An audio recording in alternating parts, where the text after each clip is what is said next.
que foi construído, né, no Monte Sinai, né? Certo?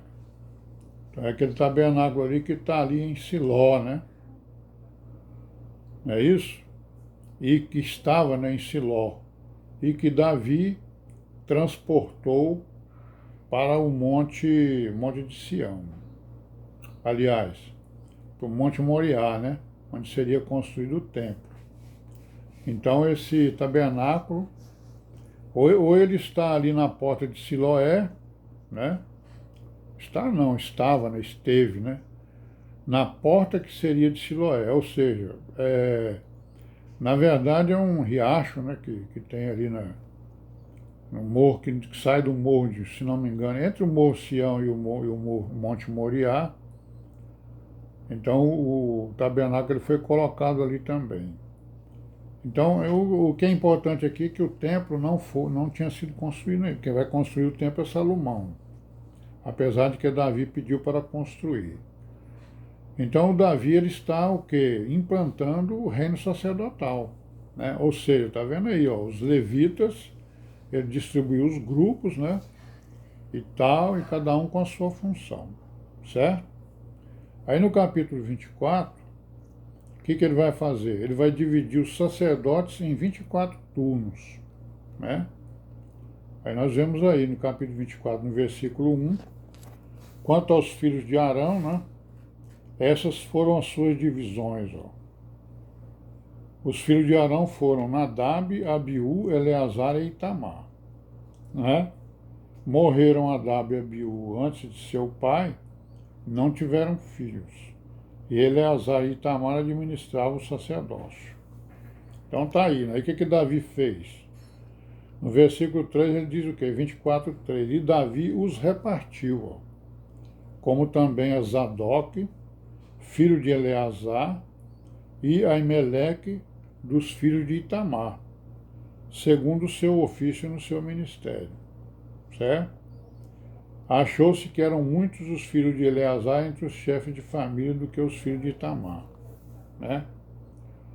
Quando os repartiram dos filhos de Eleazar, 16 chefes das casas dos pais, mas dos filhos de Itamar, segundo as casas de seus pais, 8.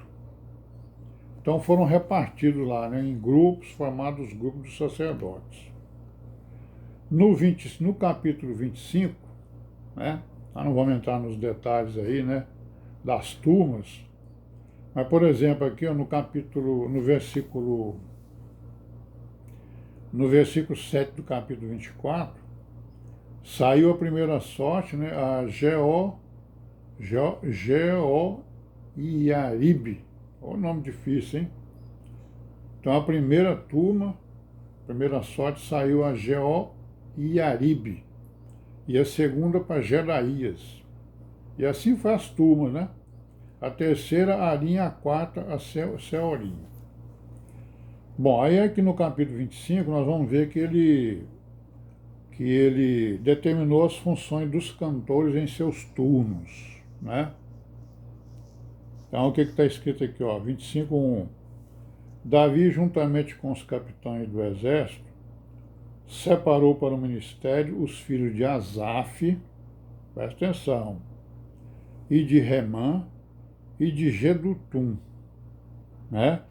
Para profetizarem com harpas, com alaúdes, com salmos e com saltérios, né?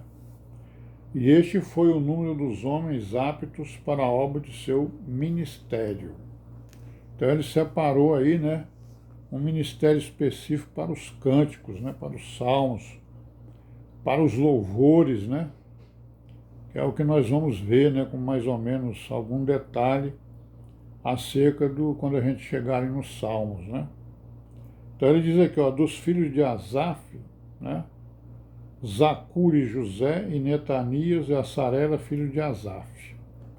A cargo de Asaf, que profetizava debaixo da direção do rei Davi. Quanto a Gedutum, os filhos de Gedutum quem são? Gedalias, Eri, Jesaías, Rabazias, Matitias. 6. A cargo de seu pai Gedutum, para tanger harpas, o qual profetizava louvando e dando graças ao Senhor. Aí o Remã, versículo 4. Quanto a Remã, os filhos de Remã, né? Todos eles aí, né? No versículo 5. Todos estes foram filhos de Remã, o vidente do rei nas palavras de Deus, para exaltar a corneta. Deus dera a Remã 14 filhos e 3 filhas. Então Remã aí era a família dele era a família das cornetas. Todos estes estavam ao lado do seu pai para o canto na casa do Senhor, com saltérios e alaúdes e harpas, para o ministério da casa de Deus. E ao lado do rei, Asaf, Jedutum e Remã. Certo? Era o número deles, juntamente com seus irmãos, instruídos em canto do Senhor, todos eles mestres, 288. E deitaram as sortes acerca da guarda, igualmente assim o pequeno como o grande, o mestre juntamente com o discípulo. Então, irmãos, aí estamos aí, né? Estamos vendo aí que o Davi, ele organizou aí, né, as turmas dos sacerdotes, as turmas dos levitas e as turmas dos cantores, né, dos louvores, dos salmistas. E vamos parar por aqui, que já são 11 minutos que eu estou falando, e amanhã a gente continua, se Deus assim o desejar. Paz seja com todos e amém, né?